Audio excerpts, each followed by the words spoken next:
ಮಹಿಷಾಸುರನ ವಧೆಯೆಂಬ 8ನೇ ಅಧ್ಯಾಯ. ದೇವಿಯು ಶಿವನ ತ್ರಿಶೂಲದಿಂದ ದುಷ್ಟ ಮಹಿಷಾಸುರನನ್ನು ತಿವಿದು ಕೆಡಹಿದ್ದುದು.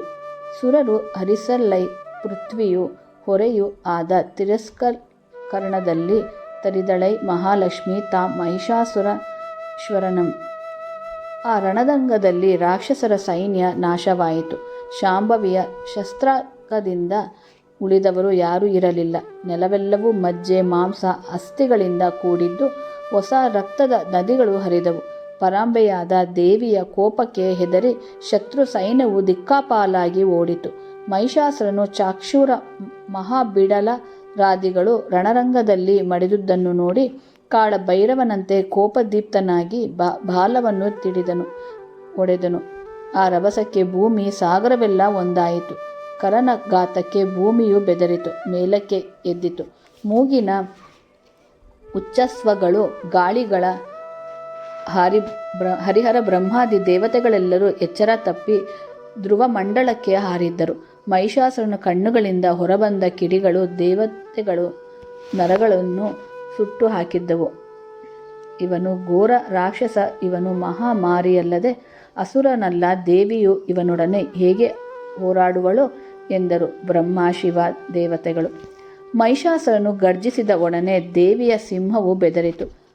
ಪ್ರಮಥರ ಹಾಗೂ ದೇವತಾದಿದೇವತೆಗಳು ಪ್ರಾಣಗಳು ಹಾರಿದಂತಾದವು. ಭಯದಿಂದ ದೇವತೆಗಳು ಪರಸ್ಪರ ಅಪ್ಪಿಕೊಂಡರು. ಹರಿಹರರು ನಡುಗಿದ್ದರು.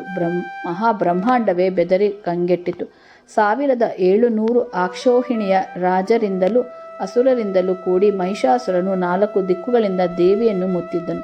ಅವನು ಈ ರೀತಿ ಮುತ್ತಿ ಶರಗಳ ಬಲೆಯಿಂದ ದೇವಿಯನ್ನು ಕಟ್ಟಿಹಾಕಲು ಯೋಚಿಸಿ ದೊಡ್ಡ ಬಿಲ್ಲನ್ನು ಕೈಯಲ್ಲಿ ಹಿಡಿದನು. ದೇವಿಯ ಮೇಲೆ ಬರಸಿಡಿಲಿನಂತೆ ಶರಗಳನ್ನು ಪ್ರಯೋಗಿಸಿದ್ದನು. ಆ ಬಾಣಗಳನ್ನು ತಡೆಯಲು ದೇವಿಗಲ್ಲದೆ ಹರಿಹರಾರಿಗೂ ಶಕ್ತಿ ಇರಲಿಲ್ಲ. ದೇವಿಯು ಆ ಶರಗಳನ್ನು ತುಂಡು ತುಂಡು ಮಾಡಿದ್ದಳು. ಬಿಲ್ಲು ಧ್ವಜಗಳನ್ನು ಮುರಿದು ಹಾಕಿದ್ದಳು. ಕವಚವೇ ಒಡೆದು ಸೀಳಿತು. ಕುದುರೆ ಸಾರಥಿಗಳ ದೇಹವು ನೆಲದ ಮೇಲೆ ಹೊರಳಿದ್ದವು. ಆಗ ಮಹಿಷಾಸುರನು ಅಂಬೆಯನ್ನು ಪಾಶದಿಂದ ಕಟ್ಟುವ ನಿರ್ಧಾರ ಮಾಡಿ ಪಾಶವನ್ನು ಹಾಕಿದ್ದನು. ಪಾಶವು ಅಂಬೆಯನ್ನು ಸಿಂಹವನ್ನು ಹಿಡಿಯಿತು. ಆಗ ಜಗನ್ಮಾತೆಯು ತನ್ನ ಖಡ್ಗದಿಂದ ಪಾಶವನ್ನು ಕತ್ತರಿಸಿ ಹಾಕಿದ್ದಳು. ದುಷ್ಟನು ಅದನ್ನು ಕಂಡು ಭಯಂಕರವಾದ ಖಡ್ಗದಿಂದ ಸಿಂಹವನ್ನು ದೇವಿಯನ್ನು ಹೊಡೆದನು. ದೇವಿಯು ಆ ಘಾತವನ್ನು ತಪ್ಪಿಸಿಕೊಂಡು ರಾಕ್ಷಸನನ್ನು ಗದೆಯಿಂದ ಅಪ್ಪಳಿಸಿದ್ದಳು. ಆ ದುಷ್ಟನು ಆ ಏಟನ್ನು ತಪ್ಪಿಸಿಕೊಂಡು ಖಡ್ಗದಿಂದ ದೇವಿಯನ್ನು ಹೊಡೆದನು. ಪರದೇವಿಯು ಆ ಖಡ್ಗವನ್ನು ವಜ್ರ ಯುದ್ಧದಿಂದ ತುಂಡರಿಸಿ ಹಾಕಿದ್ದಳು. ಮಹಿಷಾಸುರನಾಗ ದೊಡ್ಡದೊಂದು ಆನೆಯ ಮೇಲೇರಿ ಬಂದು ಸಿಂಹದ ಹತ್ತಿರ ನಿಂತು ದೇವಿಯ ತಲೆಯ ಮೇಲೆ ಖಡ್ಗದಿಂದ ಹೊಡೆದನು. ದೇವಿಯ ಅವನ ಖಡ್ಗವನ್ನು ಶೂಲದಿಂದ ಕಡಿದು ಅದನ್ನು ಆನೆಯಿಂದ ಕೆಳಕ್ಕೆ ತಳ್ಳಿದ್ದಳು. ಅವಳ ಆಭರಣದ ಮುತ್ತುಗಳು ಅಲ್ಲೆಲ್ಲ ಚೆಲ್ಲಾಡಿದ್ದವು. ಸಿಂಹವು ಅವನ ಆನೆಯನ್ನು ಛಿದ್ರವನ್ನಾಗಿ ಮಾಡಿತು. ಹೀಗೆ ಮಹಿಷಾಸುರನಿಗೂ ದೇವಿಗೂ ಯುದ್ಧವು ಭೀಕರವಾಗಿ ನಡೆಯಿತು. ದೇವಿಯು 1000 ತೋಳುಗಳಿಂದ ಯುದ್ಧ ಮಾಡಿದ್ದರು.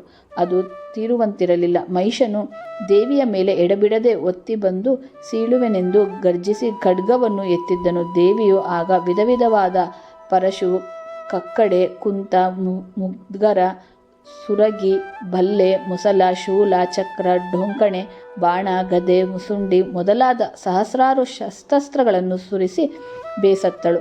ಆ ಮಹಾಘೋರ ಯುದ್ಧವನ್ನು ಯಾರಿಂದಲೂ ನೋಡಲಾಗಲಿಲ್ಲ.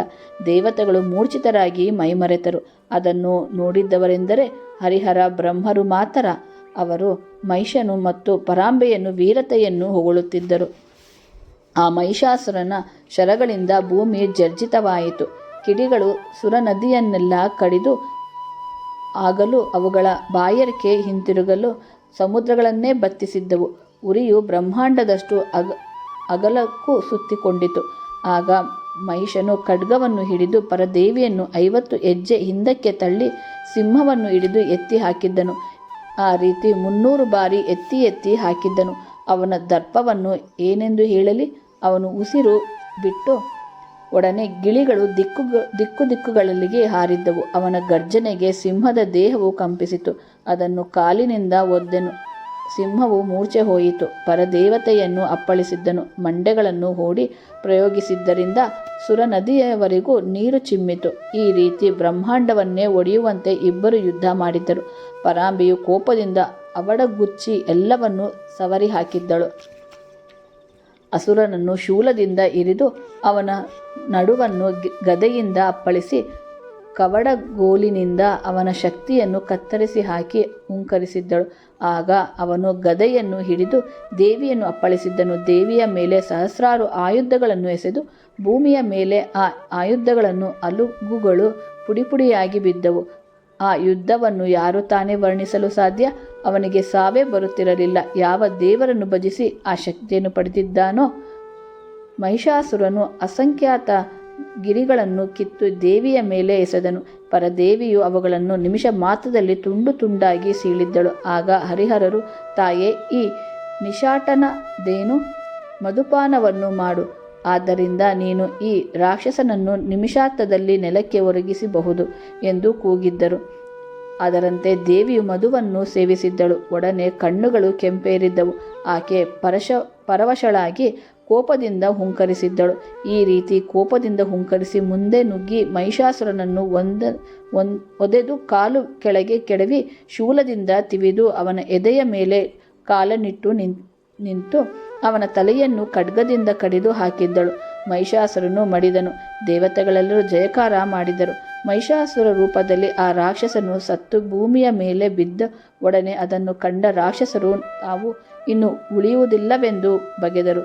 ಅದರಂತೆಯೇ ದೇವಿಯು ಅವರೆಲ್ಲರನ್ನೂ ದಹಿಸಿ ಹಾಕಿದ್ದಳು. ಮಹಿಷಾಸುರನ ಸುತ್ತಲೂ ಹೆಣಗಳ ರಾಶಿ ಬಿದ್ದಿತು. ಅದು ಸ್ಮಶಾನದಂತೆ ಕಂಡುಬರುತ್ತಿತ್ತು. ಅಕ್ಷೋಹಿಣಿಯ ಲೆಕ್ಕದಲ್ಲಿ ರಾಕ್ಷಸರು ಅನೇಕರು ಮಡಿದು ಬಿದ್ದರು. ರಕ್ತವು ಸಹಸ್ರಾರು ನದಿಗಳಾಗಿ ಹರಿಯಿತು. ದೇವತೆಗಳು ಪುಷ್ಪವೃಷ್ಟಿ ಮಾಡಿ ಮಂಗಳಾರತಿ ಎತ್ತಿ, ತಾಯೇ, ಮಹಿಷಾಸುರನನ್ನು ಕೊಂದು ನಮ್ಮನ್ನು ದಯೆಯಿಂದ ಕಾಪಾಡಿದೆ ಎಂದು ದೇವಿಗೆ ನಮಸ್ಕರಿಸಿ ಚಿದಾನಂದಾತ್ಮ ಗುರುವರರನ್ನೂ ನೆನೆದರು. ಮಹಿಷಾಸುರ ವಧೆ ಎಂಬ 8ಮ ಅಧ್ಯಾಯವು ಮುಗಿದಿದ್ದು.